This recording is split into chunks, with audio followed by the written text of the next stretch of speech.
First, open Netshare app. Click Start Wi-Fi Hotspot. Open Netshare app second device. Click Connect option. Now enable WPS option on first device.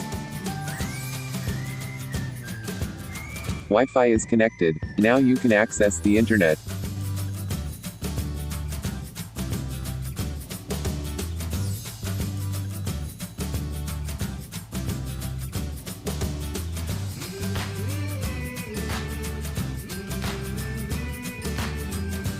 Thanks for watching this video.